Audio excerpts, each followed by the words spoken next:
Jadi dari total timbulan sampah itu yang kemudian bisa di-capture, diambil ulang atau dimanfaatkan ulang itu ya tidak lebih dari 10%. Sehingga seberapapun luas TPA itu pada titik tertentu itu mesti akan penuh, tidak mungkin kemudian mampu mengikuti laju pertumbuhan di sisi hulu gitu. Nah, fenomena itu sebenarnya sudah kita baca karena memang secara resmi umur ekonomis dari TPS Piungan itu hanya sampai tahun 2012. Artinya mulai Maret tahun 2013 kita sudah membaca fenomena itu, bahwa ini pada titik tertentu ini tidak akan lama lagi. Pada akhirnya mampu bertahan sekitar 1 dekade ya, 10 tahun itu ya karena memang dipaksakan untuk kemudian untuk tetap bisa menampung dan lain sebagainya.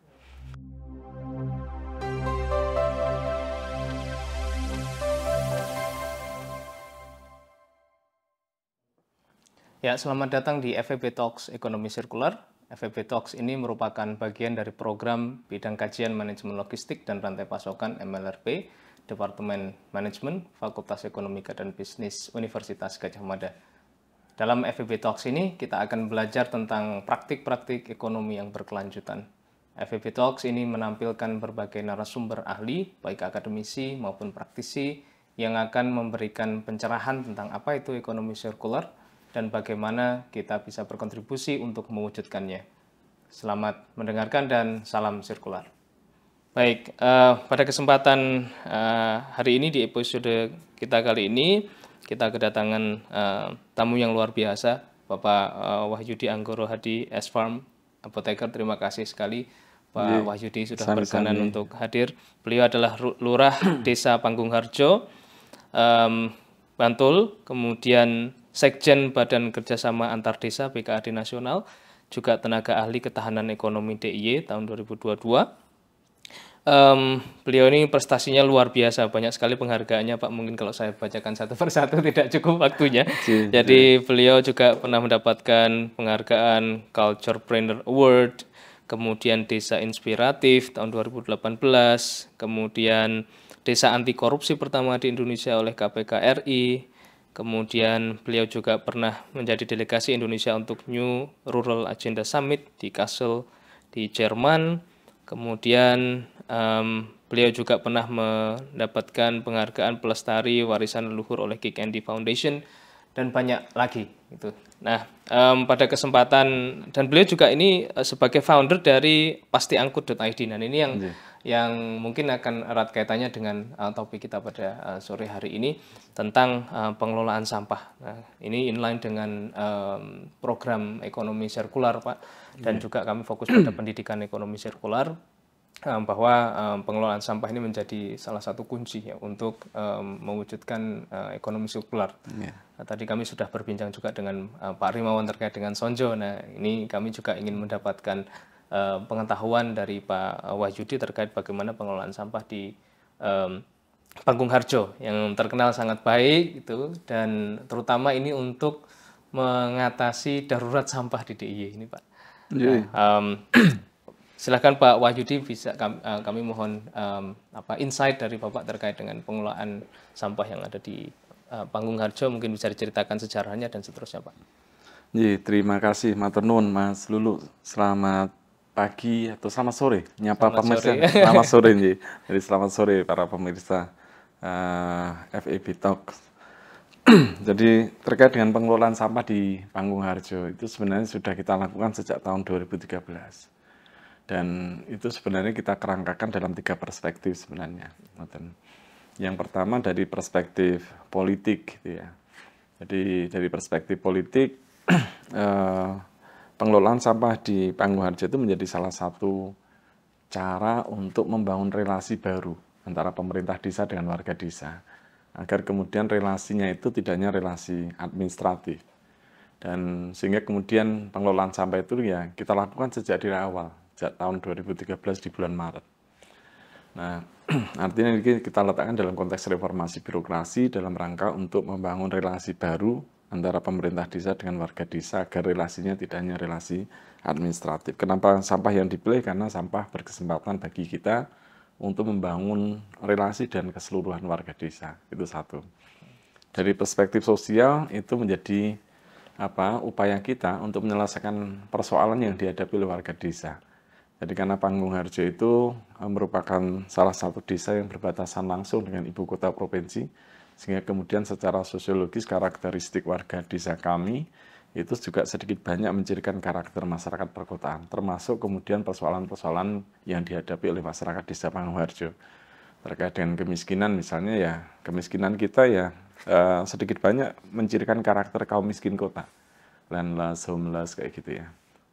Pendapatan domestik kita lebih banyak didominasi dari sektor jasa dan perdagangan, termasuk kemudian menurunnya derajat kesehatan lingkungan terkait dengan limbah, terkait dengan sampah dan lain sebagainya. Artinya ketika pemerintah desa kemudian memutuskan melakukan pengelolaan sampah itu ya salah satunya adalah dalam rangka untuk menyelesaikan sebagian persoalan yang dihadapi oleh warga desa. Yang ketiga, pengelolaan sampah di Panggung Harjo itu juga bisa kita letakkan dalam perspektif ekonomi.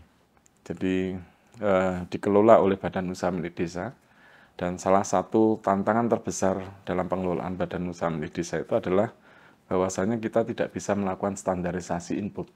Jadi tidak kemudian bisa menetapkan syarat-syarat bagi calon karyawan, pegawai, termasuk juga yang ngurusi manajemen dan lain sebagainya. Sehingga kemudian kita mengelola berbagai macam sumber daya manusia dengan karakteristik yang sangat beragam, latar belakang sosial, latar belakang pendidikan dan lain sebagainya gitu. Sehingga kemudian dalam rangka untuk meningkatkan kurva belajar gitu ya, kita butuh sesuatu bisnis yang sekiranya itu punya resiko yang paling kecil gitu. Yang tidak kemudian melibatkan teknologi yang rumit, tidak membutuhkan kompetensi-kompetensi yang khusus gitu ya. Nah, itu yang kemudian ketemulah sampah. Jadi pengelolaan sampah itu yang menjadi salah satu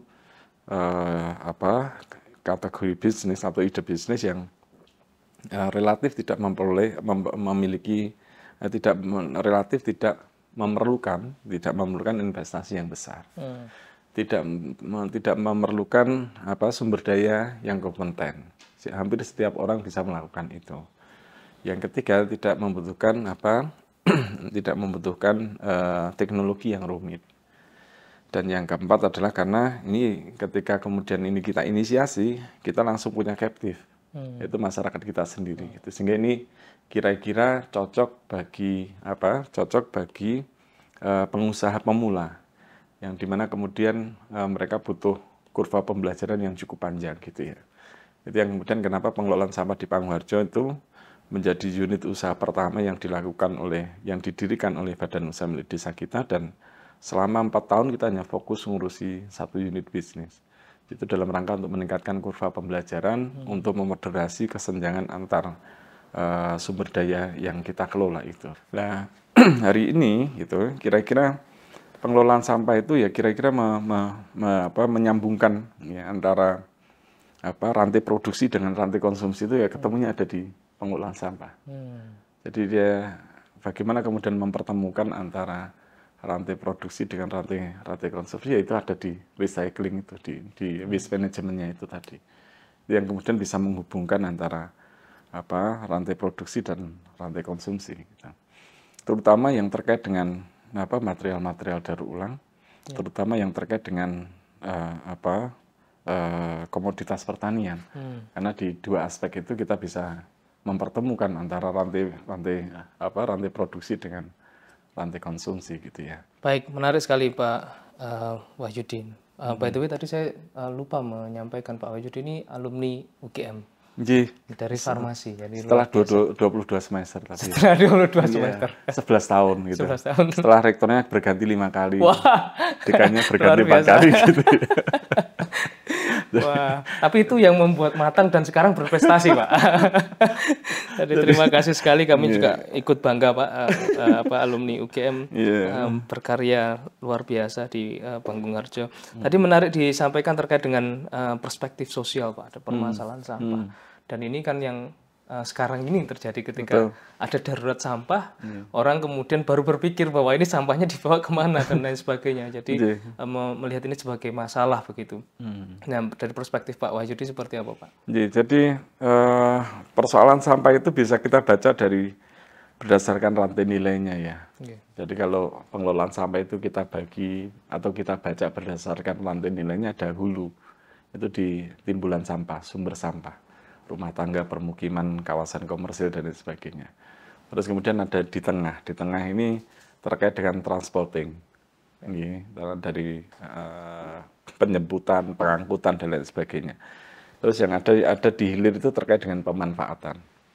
Nah, kalau kita baca berdasarkan rantai nilainya itu, persoalan sampah kita itu ada di hulu dan di hilir.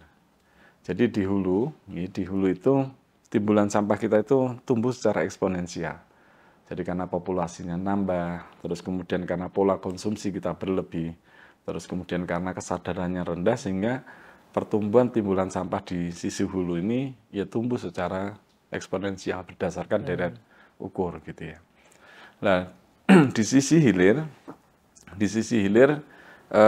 itu pertumbuhannya berkesebalian, dia tumbuh secara minus. Jadi kemampuan TPA untuk menampung sampah yang dihasilkan oleh warga gitu ya, masyarakat itu semakin lama semakin susut. Karena praktis tidak ada pemanfaatan atau minim pemanfaatan. Jadi dari total timbulan sampah itu yang kemudian bisa di-capture catch up gitu ya, diambil ulang atau dimanfaatkan ulang itu ya tidak lebih dari 10%. Sehingga seberapapun luas TPA itu pada titik tertentu itu mesti akan penuh, tidak mungkin kemudian mampu mengikuti laju pertumbuhan di sisi hulu gitu. Nah, fenomena itu sebenarnya sudah kita baca karena memang secara resmi umur ekonomis dari TPS Piungan itu hanya sampai tahun 2012. Artinya mulai Maret tahun 2013 kita sudah membaca fenomena itu, bahwa ini pada titik tertentu ini tidak akan lama lagi. Ini pada akhirnya mampu bertahan sekitar 1 dekade ya, 10 tahun itu ya, karena memang dipaksakan untuk kemudian untuk tetap bisa menampung dan lain sebagainya. Sehingga upaya untuk menyelesaikan persoalan sampah itu kemudian ya kita mulai dari upaya untuk mendesain model bisnis, menyusun satu kerangka kerja terkait dengan pengelolaan sampah di Panggung secara serius mulai tahun 2013 untuk sebagai antisipasi gitu ya, kalau tiba-tiba kemudian TPS Piungan itu berhenti beroperasi atau terganggu operasional dan sebagainya. Itu yang kemudian kita baca, artinya ya ini bukan sesuatu yang tiba-tiba sebenarnya. Bukan sesuatu yang tiba-tiba, sesuatu yang jelas bisa dihitung, bisa diperkirakan gitu kan. Bahwa pada titik tertentu ini masih akan tutup gitu ya. Saya tidak tahu ya bagaimana kemudian fenomena semacam ini tidak kemudian dibaca secara serius. Padahal itu menjadi salah satu pelayanan dasar yang ya hari ini kita tahu gitu, bagaimana kemudian sampah tidak hanya menumpuk di jalan raya, tidak hanya di kawasan, bahkan di pusat layanan kesehatan. Bagaimana objek vital yang terkait langsung dengan keselamatan warga itu kemudian juga ya terdampak gitu ya. Terdampak, dan saya tidak tahu apakah ya fenomena semacam ini dianggap serius atau tidak, itu saya juga kurang tahu. Gitu. Baik. Tapi apapun itu saya kira ya banyak pihak telah berupaya untuk mencoba menanggulangi secara bersama-sama tadi. Dan ini saya kira sih mengindikasikan ini kira-kira ya harusnya menjadi momentum terkait dengan setidaknya 2 hal. Yang pertama yang harus menjadi momentum untuk mendesain ulang tata kelola persampahan di Yogyakarta. Ya. Persoalan ini ya lahir karena tata kelola kita yang bermasalah, tata kelola persampahan kita yang bermasalah. Dan ya kita harus legowo untuk kemudian mereview ulang, mendesain ulang, atau mengevaluasi ulang terkait dengan tata kelola sampah. Ya itu yang kemudian ya meskipun hari ini sudah mungkin TPST yang ada di Taman Martani sudah disiapkan dalam waktu dekat untuk kemudian dibuka kembali dan lain sebagainya. Tapi yang perlu kita yakini bahwa ya, TPA-nya baru tapi kalau tata kelolanya masih lama, ya tinggal nunggu waktu kapan itu akan tutup gitu kan, itu akan penuh gitu. Sehingga ini harusnya jadi momentum untuk mendesain ulang tata kelola persampahan di Yogyakarta gitu ya, satu itu.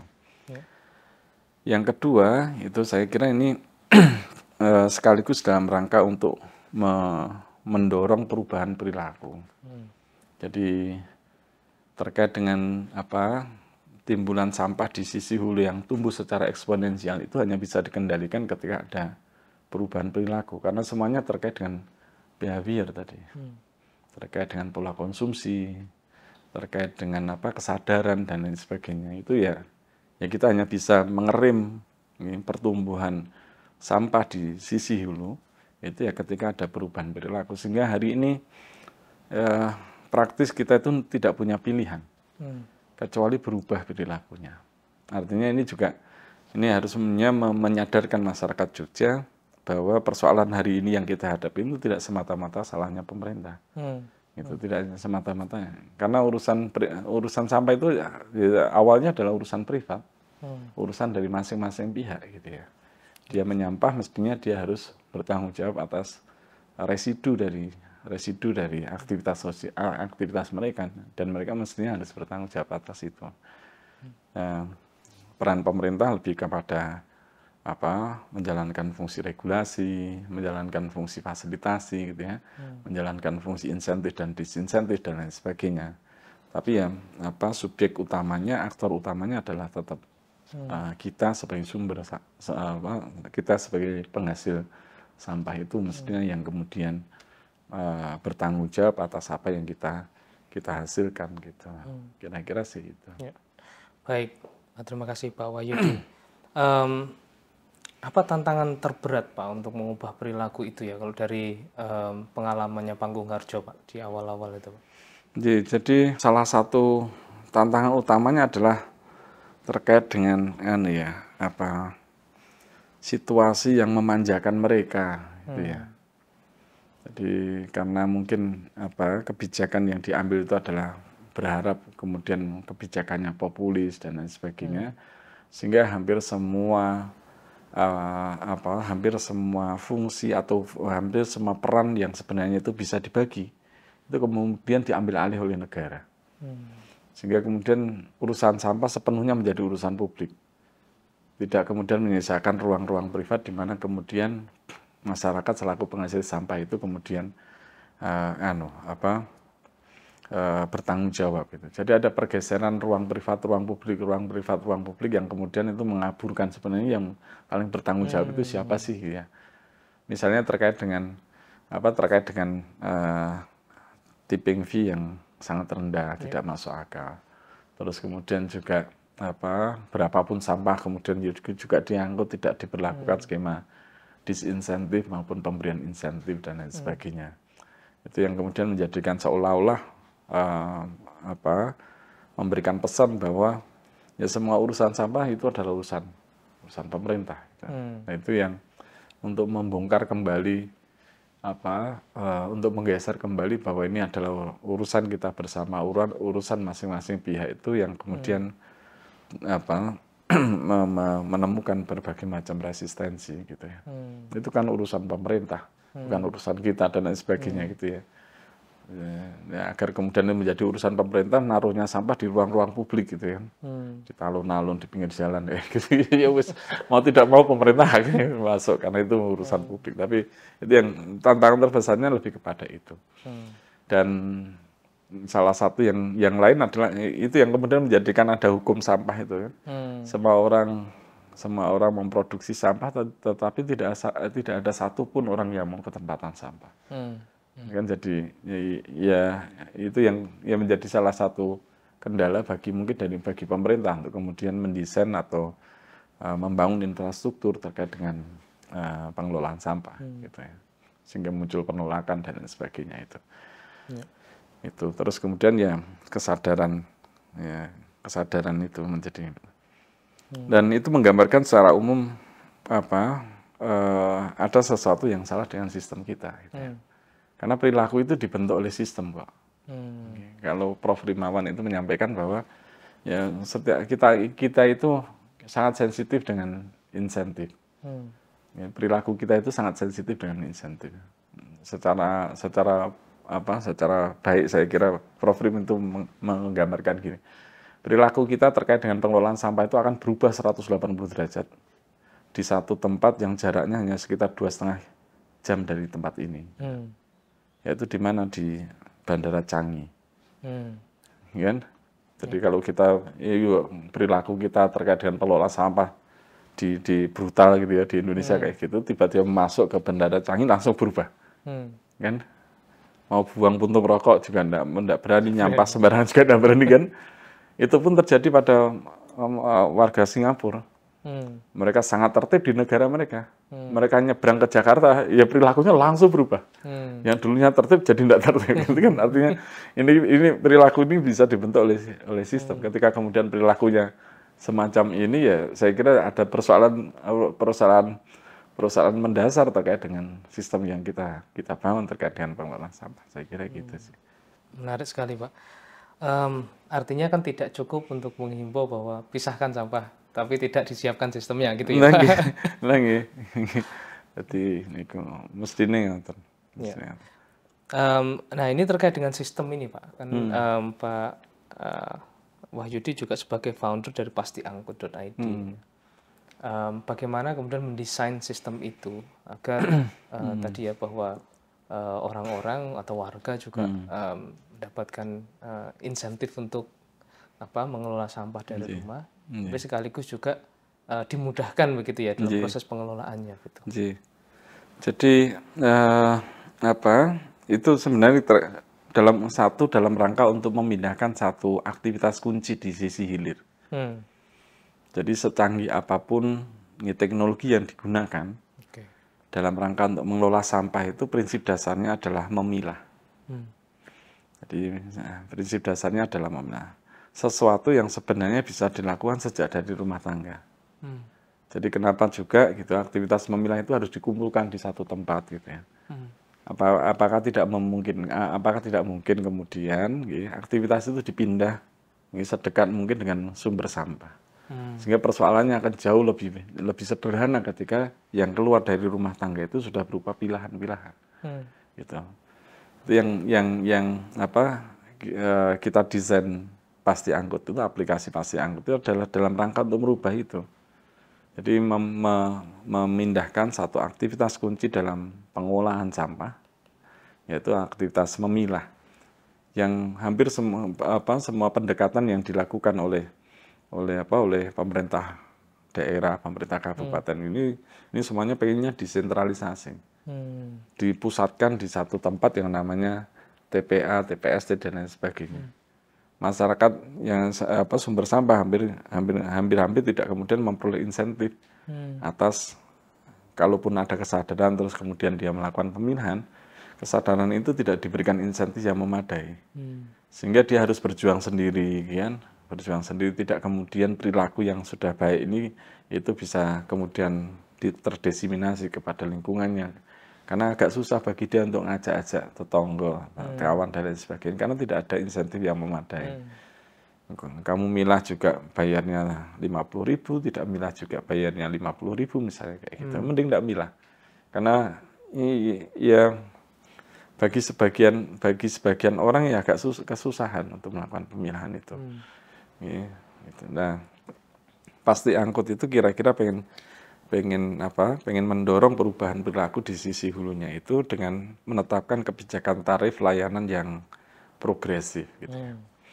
Jadi kalau yang keluar dari rumah tangga itu adalah berupa campuran, berupa sampah gitu ya, semuanya akan kita timbang. Semuanya akan kita timbang. Yang kemudian bobot timbangan ini sebagai dasar penetapan tarif retribusi. Artinya ketika dia semakin banyak memproduksi sampah, dia harus menanggung biaya yang harus dikeluarkan untuk mengelola sampah itu. Nah, agar kemudian yang keluar dari rumah tangga itu dalam jumlah yang sekecil mungkin, maka kemudian itu dilakukan pemilahan. Ya, dilakukan agar jadi ya, sehingga yang keluar dari rumah tangga itu adalah sudah berupa pilahan-pilahan. Ada material organik yang itu kemudian bisa digunakan sendiri, bisa diolah secara mandiri oleh masing-masing rumah tangga, ya. Karena praktis untuk mengelola, menangani sampah organik itu relatif tidak membutuhkan teknologi apapun. Ya, kasarannya namun tinggal miara mentok gitu aja selesai kan. Udah untuk menyelesaikan sampah, sisa makanan, sisa olahan dapur, udah kasih ke hewan piaraan, itu udah selesai, menyelesaikan satu persoalan.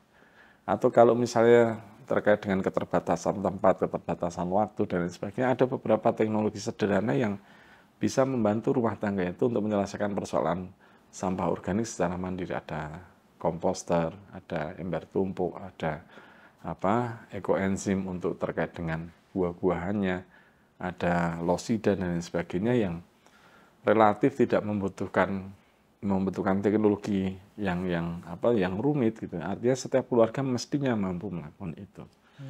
Nah, sehingga yang kalau itu organik sudah terpilah, terus kemudian ada yang bernilai jual, material daur ulang, mulai dari plastik, kertas, logam dan lain sebagainya yang sebenarnya bisa di recycling, bisa di upcycling gitu ya. Nah, ini kemudian akan kita beli. Kita akan beli sesuai dengan jenisnya. Nah, tinggal kemudian yang residu. Residu itu yang memang sisa dari aktivitas kita yang sudah sepenuhnya tidak bisa kita gunakan lagi gitu ya, kecuali melibatkan teknologi yang tinggi atau kita musnahkan sekalian. Misalnya terkait dengan popok sekali pakai, kaitannya dengan kain, ya, kaitannya dengan mungkin kemasan multilayer gitu ya, atau bahkan beberapa kategori misalnya masker dan lain sebagainya. Itu ya mau tidak mau harus di upcycling atau dibutuhkan teknologi yang cukup tinggi atau kemudian dimusnahkan. Nah, itu yang kemudian yang sebenarnya residu, yang sebenarnya dia berhak atas retribusi. Gitu. Sehingga kalau yang keluar dari rumah tangga itu kemudian berupa campuran semuanya akan kita timbang. Tapi kalau sudah berupa pilahan menjadi 3 jenis tadi, organik, material daur ulang, dan residu, maka yang ditetapkan retribusi sebagai dasar penetapan retribusi hanya yang residu. Padahal rata-rata setiap keluarga itu hanya maksimal residunya hanya sekitar 20%. Jadi kalau setiap hari kita menghasilkan 2 kilo, kalau itu tidak dipilah, maka 2 kilo semuanya akan kita timbang. Hari ini kita menetapkan tarif 1.500 per kilo.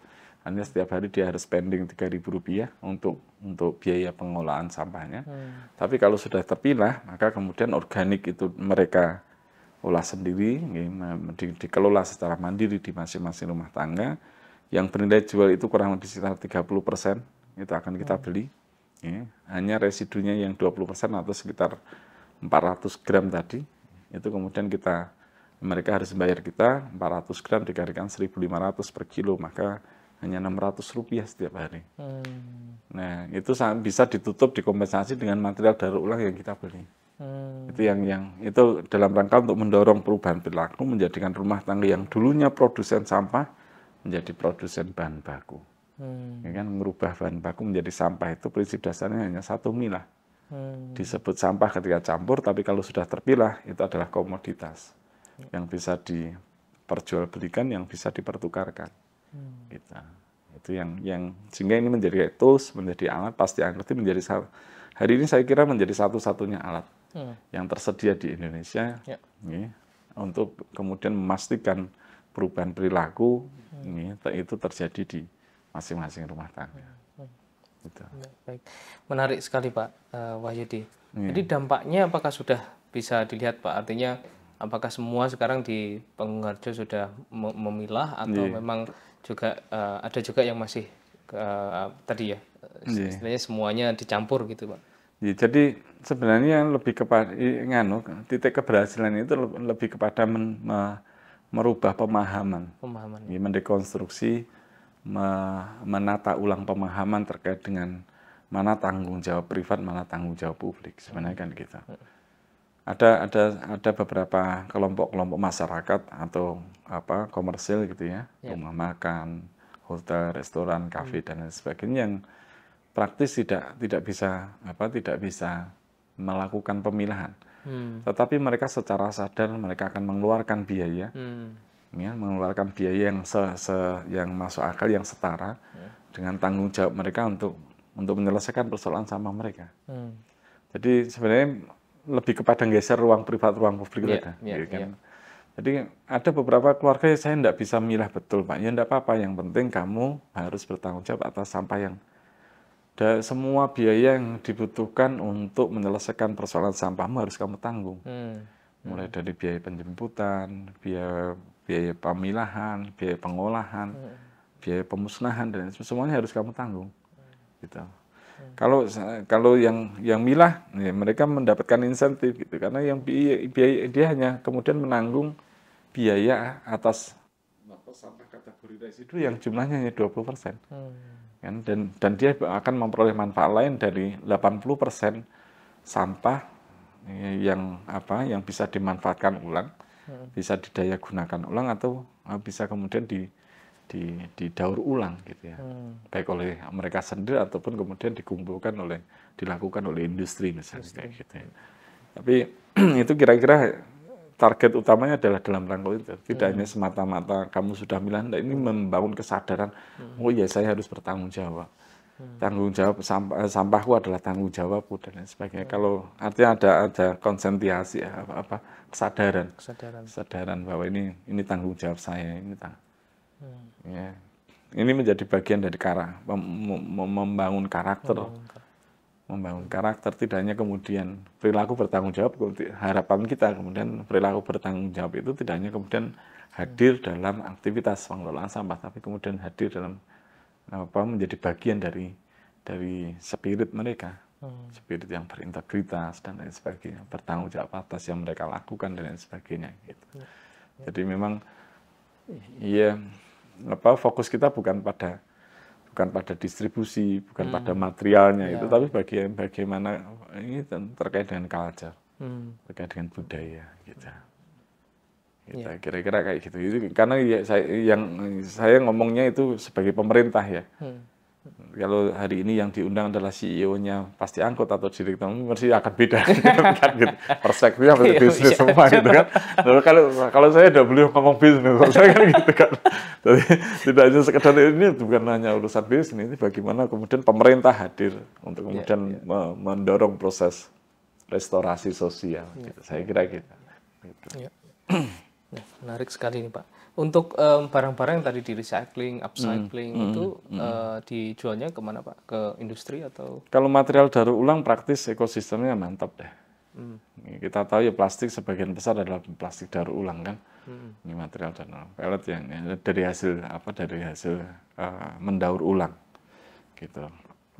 Dan kalau upcycling itu yang hari ini mungkin ekosistemnya baru tumbuh gitu ya. Green material dan lain sebagainya itu kan baru menjadi salah satu kategori produk baru lah dalam industri manufacturing gitu ya. Nah, karena memang ya resource-nya masih sangat terbatas gitu. Meskipun saya kira sih standarisasinya sudah banyak lah, sudah ada lah untuk kemudian mengidentifikasi apakah ini green product atau green material atau enggak gitu mas. Perangkat sistemnya sih sudah ada, tapi ekosistemnya yang belum kemudian tumbuh karena memang relatif baru ya. Itu yang, tapi kecenderungannya akan terus ke sana gitu. Hari ini bagaimana kemudian sumber energi digeser semua dari ekstraktif menjadi elektrik gitu kan, dari fosil ke elektrik, energi ekstraktif ke energi permukaan, semuanya ke arah sana semuanya toh. Sehingga kemudian, dan saya kira sih terkait dengan industri manufacturing juga mesti akan ke arah sana. Sehingga kemudian hari ini kita kenal plastik kresek yang ramah lingkungan dan sebagainya itu kan kayak gitu ya. Itu saya kira sih ekosistemnya mantap, dan karena memang rantai nilainya panjang. Material daur ulang itu rantai nilainya sangat panjang. Yang kemudian membuka keterlibatan banyak pihak untuk kemudian ikut mengurusi rantai nilai tadi. Jadi satu botol minuman air minum dalam kemasan gitu ya.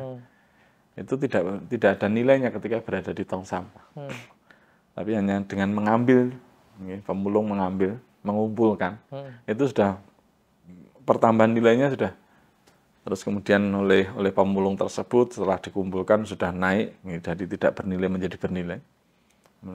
Tutupnya dipisahkan, labelnya dilucuti dan sebagainya, di kategori sekarang. Ini harganya sudah naik lagi. 1 kilonya mungkin hari ini sekitar 3.000. Terus kemudian dicacah, gitu. Hanya dengan mencacah saja, itu nilai pertambahan nilainya itu signifikan, hampir 50%, dari 3.000 menjadi 4.500 hanya dengan mencacah. Dari sana kemudian dipeleting gitu ya, itu hampir 2 kali lipat, dari 4.500 menjadi sekitar 9.000, 10.000-an. Jadi yang memungkinkan itu diurus oleh banyak pihak, dan itu swasta yang kemudian masuk semua, karena pertambahan nilainya sangat tinggi. Dan ini artinya ekosistem daur ulang itu akan tumbuh dengan sendirinya mengikuti mekanisme pasar gitu ya. Akan tumbuh dengan sendirinya, artinya pemerintah tidak perlu terlalu masuk ke industri sana gitu kan. Karena ini sudah dibangun sendiri oleh swasta. Mungkin pemerintah lebih kepada menetapkan regulasi, kebijakan dan lain sebagainya agar ini berada dalam sebuah ekosistem yang memungkinkan dia tumbuh secara cepat, misalnya kayak gitu. Ada kebijakan pengurangan pajak ya, dan lain sebagainya gitu ya, bagi industri daur ulang. Saya kira sih peran pemerintah lebih ke sana. Artinya memang permintaannya itu ada dan banyak ya Pak ya, dari industri ya. Material apa di rumah jenengan Mas yang tidak terkait dengan plastik? Ya. Semuanya itu melibatkan plastik ya. Dan itu yang sehingga permintaan atas komponen pembentuk plastik ini atau material plastik ini sangat tinggi. Karena dia sifatnya plastis itu ya, sehingga dia sangat adaptif, lentur dan lain sebagainya. Itu sangat mudah dibentuk dan lain sebagainya. Kalau sampah residu bagaimana Pak saat ini? Nah, residu itu ada beberapa pendekatan sebenarnya. Tergantung dari materialnya gitu. Jadi hari ini yang paling bermasalah saya kira yang pertama adalah produk-produk fashion, sampah dari baju dan lain sebagainya itu ya. Dan ya, gimana? Kita itu punya celana ya berapa setel lah. Padahal yang dipakai ya cuma satu gitu. Gitu. Kerudung jilbab itulah. Mungkin nah kalau saya pakai peci ya selamanya mau kondangan ya pakai ini, mau hadiri podcast ya pakai ini kan. Mau ke kantor juga pakai ini. Kalau istri kita gitu, kondangan pakai warna hijau gitu, nanti arisan beda lagi, pertemuan beda lagi gitu. Sehingga satu kepala bisa punya 17 sampai 18 jilbab itu kan. Itu ya tapi ya gimana gitu. Satu itu, yang kedua terkait dengan diapers ya. Diapers popok gitu ya, popok untuk kebutuhan anak-anak gitu, termasuk juga untuk pembalut dan lain sebagainya. Itu yang hari ini mendominasi sebenarnya. Mendominasi gitu ya. Dan ya pilihannya ya paling masuk akal sebenarnya adalah dimusnahkan, diinstalasi. Tapi ada beberapa yang cukup telaten gitu ya, material yang ada di dalam popok tadi, popok sekali pakai tadi, itu kemudian dikeluarkan. Itu kan silikat, itu bahan mahal itu sebenarnya silikat itu. Itu dikeluarkan dengan dipisahkan lah antara pembungkus dan isinya itu. Yang kemudian digunakan untuk material yang lain. Gitu. Kalau Panggung Harjo sendiri insinerator sudah ada juga Pak? Sudah, kita incinerasi gitu ya sebagian. Dan ya pilihan yang hari ini paling masuk akal ya. Meskipun kita sedang merancang bagaimana kemudian sebenarnya belum tapi kita sedang melakukan pembicaraan dengan perusahaan multinasional yang fokus untuk melakukan upcycling. dan menghasilkan green material tadi. Gitu. Yang ya untuk papan kayu dan lain sebagainya, hampir sebagian besar kebutuhan manufacturing hari ini bisa bisa disubstitusi oleh tapi saya kira masih panjang lah pembicaraannya. Dan ya meskipun kita berharap di tahun 2024 itu bisa kemudian hadir di Indonesia, hadir di Bantul, hadir di Yogyakarta itu sebagai agar kemudian pembelajaran kita tuntas sekalian gitu ya. Itu dengan mulai dari bagaimana memperbaiki di sisi hulu sekaligus meningkatkan pemanfaatan di sisi hilir. Saya kira ini sangat, dan termasuk juga membangun kolaborasi di sisi tengah, sehingga kemudian melibatkan lebih banyak lagi masyarakat untuk terlibat dalam proses-proses atau dalam rantai nilai pengelolaan sampah tadi. Jadi pengelolaan sampah yang inklusi, yang memungkinkan setiap orang berkontribusi, berperan serta dalam melakukan pengelolaan sampah secara mandiri, secara bertanggung jawab dan berkelanjutan. Baik. Itu ya tadi pertama yang disebutkan dari 3 perspektif tadi kan bagaimana membangun relasi antara warga dan pemerintah, Pak. Nah ini tentunya kan Pak Mungharjo ada inisiatif-inisiatif yang luar biasa ini kan perlu dikomunikasikan ke warga ya Pak. Selama ini bagaimana sih pendekatan yang dilakukan Pak Wahyudi dan juga teman-teman di pemerintah desa ya untuk agar warganya juga menyambut dengan baik nih gitu kebijakan yang diberikan. Itu kira-kira jawabannya ada di lagunya Ari Lasso itu. Sentuhlah dia tepat di hatinya gitu. Itu mantap. Dia akan jadi milikmu selamanya gitu. Kita rekaman Pak sebentar lagi Pak di sebelah. Mantap suaranya.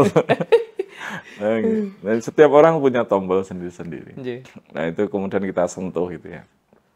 Ya, setiap orang punya tombol gitu. Setiap orang punya tombol, setiap komunitas punya tombol. Tinggal kita mengidentifikasi tombol mana yang kemudian tepat untuk disentuh gitu kan. Itu kalau ya bahas anunya kayak gitu sih. Tapi sebenarnya mendorong perubahan itu, mendorong transformasi sosial gitu, itu kita bisa menggunakan 3 pendekatan. Kalau transformasi sosial itu pengen kita transformasi sosial itu pengen terjadi dalam waktu yang singkat, pendekatan yang kita gunakan adalah pendekatan kebijakan, karena kita punya otoritas untuk memaksa orang berubah. Kalau kemudian transformasi sosial itu kita harapkan, perubahan itu kita harapkan terjadi dalam waktu yang cukup lama, 1 dekade misalnya gitu, ya gunakan pendekatan gerakan. Tapi kalau pengen perubahan itu terjadi dalam 1 generasi, maka gunakan pengetahuan, pendekatan pengetahuan. Nah, seringkali kita mengkombinasikan ketiga hal itu untuk mempercepat proses perubahan sekaligus membangun kesadaran.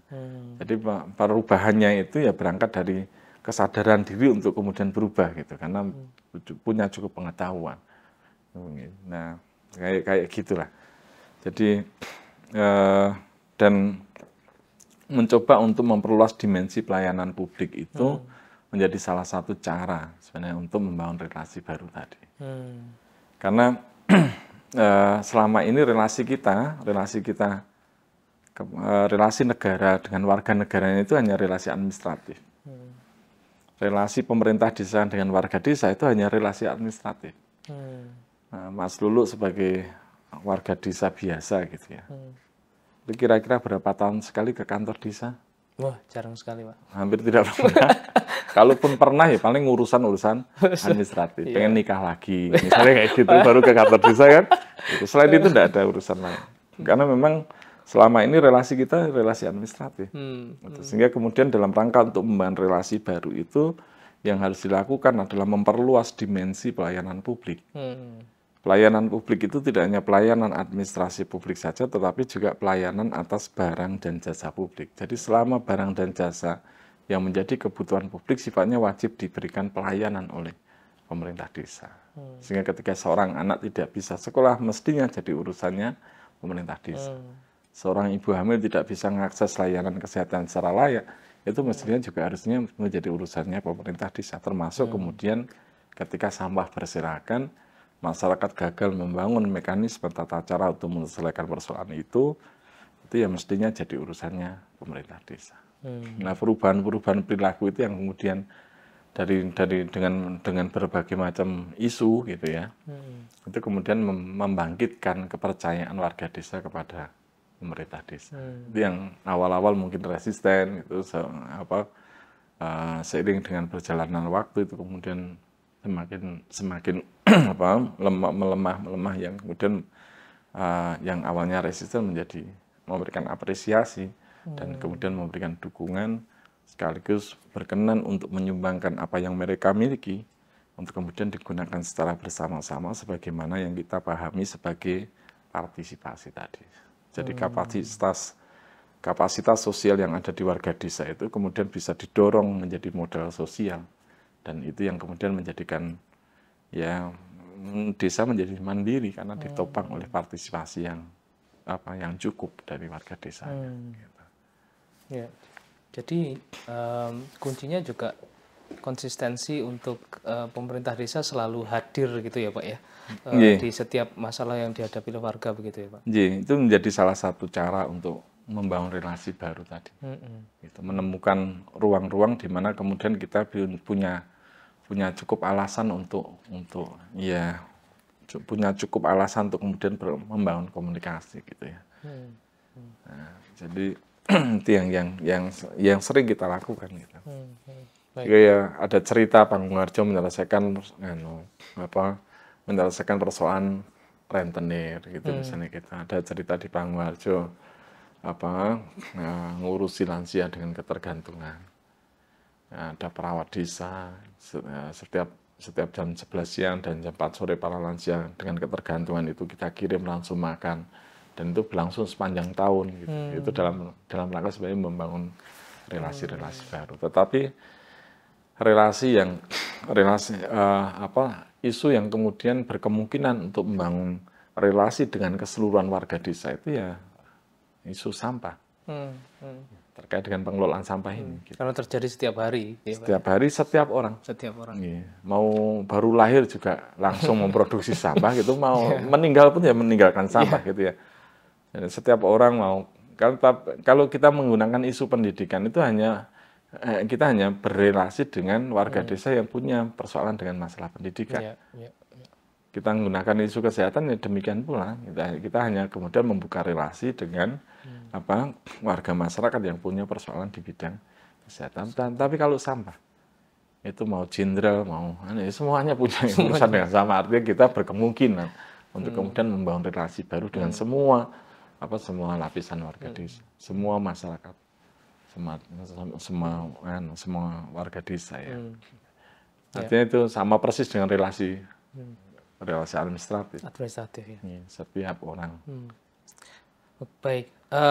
Untuk Panggung Harjo ke depan Pak, rencananya Pak untuk pengelolaan sampah ini? Salah satu yang kemudian kita seriusi sebenarnya itu lebih di samping material daur ulang untuk upcycling untuk menghasilkan material-material yang ramah lingkungan dan lain sebagainya gitu. Kita sebenarnya menseriusi terkait dengan komoditas organiknya itu. Jadi secara jumlah itu paling banyak 50%. Hari ini itu ya kita ya kalau rata-rata 10 ton per hari kita ngolah sampah. Itu setidaknya setiap hari kita punya material organik ya, material organik yang sudah bisa digunakan untuk budidaya pertanian yang sehat dan berkelanjutan itu ya kurang lebih sekitar 2 ton, 1/5-nya. Nah, kalau misalnya kemudian kita kapasitas terpasang di Panggung Harjo itu 30 ton. Artinya setiap hari kita itu berkemungkinan untuk memperoleh pupuk organik itu 6 ton per hari. 180 ton per bulan. Nah, dan itu menjadi salah satu sumber daya kunci untuk membangun basis produksi komoditas pangan yang sehat. Dan itu sekaligus menyelesaikan persoalan-persoalan terkait dengan kesehatan.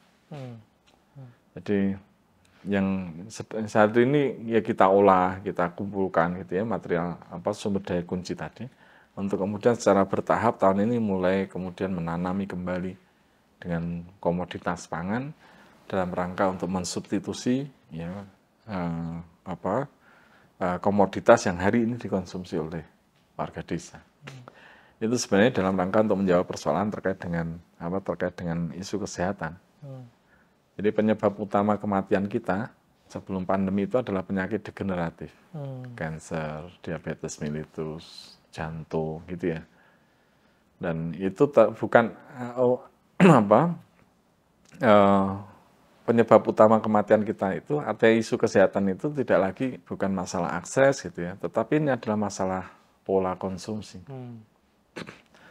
Tahun 2018 kita itu pernah melakukan menghitung total belanja warga desa. Yang kemudian itu tahun 2021 kita melakukan sensus konsumsi rumah tangga. Jadi untuk memotret pola konsumsi warga desa. Menariknya total konsumsi warga desa kita itu 69 miliar setahun. 9 miliar untuk beli sayur, 11 miliar untuk beli beras, 4,5 miliar untuk belanja daging dan telur. Belanja kesehatan sekitar 5 miliar, belanja pendidikan sekitar 6 miliar. Belanja komunikasi, hiburan, dan transportasi 19 miliar. Dari data itu kemudian kita menjadi paham, kenapa ada warga desa setiap 3 tahun sekali motornya baru, setiap 2 tahun sekali HP-nya baru gitu ya. Setiap bulan mampu ngangsur kendaraan 800, 900-an, 1 jutaan per bulan gitu. Tetapi tidak mampu membayar SPP anaknya gitu, kira-kira gitu. Artinya kemudian menjadi muncullah persoalan terkait dengan isu-isu pendidikan. Termasuk kemudian kesehatan, karena 9 miliar sayur yang dikonsumsi oleh warga desa Panghuharjo, 4,5 miliar daging dan telur yang dikonsumsi oleh warga masyarakat Panghuharjo itu 100% terpapar bahan kimia berbahaya. Bicara sayur ya, 100% terpapar pestisida. Daging dan telur ya mesti terpapar bahan kimia melalui vaksin, antibiotik, pakan dan lain sebagainya, dan itu dikonsumsi setiap hari oleh warga desa. Jadi yang kemudian menjadikan penyebab utama kematian kita sebelum pandemi atau bahkan setelah pandemi ini kembali lagi kepada penyakit-penyakit degeneratif. Nah itu ternyata persoalannya ada di komoditas yang dikonsumsi oleh warga. Ini harus kemudian sampah itu kemudian pengelolaan sampah ini menghasilkan sumber daya kunci yang untuk membangun basis produksi komoditas substitusi atas komoditas pangan yang hari ini itu dikonsumsi oleh warga desa Panghuharjo. Nah, artinya itu yang ini sedang kita coba rancang. Pelan-pelan kita lakukan, mulai dari menanami sendiri tanah-tanah desa kita dengan menggunakan pupuk organik, mendorong pertanian yang lebih ramah lingkungan, yang lebih sehat, mendorong pertanian yang jauh lebih bertanggung jawab, bertanggung jawab kepada alam, termasuk juga bertanggung jawab kepada konsumen. Jadi ini yang sedang mumpung kita menguasai salah satu sumber daya kunci, yaitu pupuk organik tadi. Kira-kira ini. Luar biasa Pak Wahyudi, ini kita dari ngobrol sampah, ternyata dampaknya besar sekali, sistemik ke ekonomi, Pak. Ekonomi sirkular, luar biasa. Tapi nggak kira-kira nih, kira-kira orang ngerti. Ya, memang kalau kita kaji lebih dalam, memang ekonomi sirkular itu akan menjadi salah satu harapan ke depannya Pak tadi ya, untuk penggunaan istilahnya resource conservation gitu ya. Baik, terima kasih Pak. Terakhir Pak, kalau desa lain nggak hanya di DIY Pak, tetapi juga di luar DIY di seluruh Indonesia, tentunya Bangungharjo sudah punya sistem yang luar biasa, pengolahan sampah yang luar biasa. Mau belajar dari Bangungharjo, apa saran yang Pak Wahyudi bisa berikan? Kita sarankan untuk magang. Magang. Tidak hanya sekedar kemudian datang terus kemudian mendengarkan presentasi diskusi 1-2 jam gitu ya. Karena informasi yang bisa disampaikan dalam waktu yang sesingkat itu tidak akan banyak. Satu. Jadi kita seringkali sampaikan kayak gitu itu presentasi balsem Pak gitu ya. Presentasi balsam itu ketika kita pusing kita olesin balsam gitu kan. Ketika masih panas pusingnya hilang, ketika sudah dingin ya pusing lagi gitu kan. Mereka datang termotivasi, terinspirasi ya di ruangan di mana mereka dapat presentasi. Keluar dari ruangan sudah bingung kira-kira kita mulai dari mana ya. Gitu. Betul. Yang kita sarankan magang saja. Dan magang itu gratis gitu. Ini baru selesai hari Minggu kemarin. Semalam berarti ya, harus selesai kemarin. Ada sekitar 40-an santri dari 14 pesantren di Cirebon, di Jepara, terus kemudian Wonosobo, Sleman, Bantul, dan Gunung Kidul yang melakukan magang di Bangungharjo selama 1 bulan untuk kemudian melahirkan menjadikan pondok pesantren itu sebagai sebuah ekosistem madani yang mampu secara mandiri, secara bertanggung jawab dan berkelanjutan menyelesaikan persoalan sampah mereka sendiri di pesantren mereka. Pesantren subkultur, ada yang jumlah santrinya ada yang puluhan ribu itu juga Pak. Kalau itu kemudian mesti persoalan sampah menjadi salah satu persoalan utama mereka ya. Ketika mereka mampu menyelesaikan itu, ya setidaknya itu menjadi satu kontribusi langsung yang bisa diberikan oleh pesantren kepada negara gitu ya. Jadi magang saja gitu. Itu karena ada banyak sekali hal-hal yang tidak bisa dipelajari kecuali dengan mengalami itu.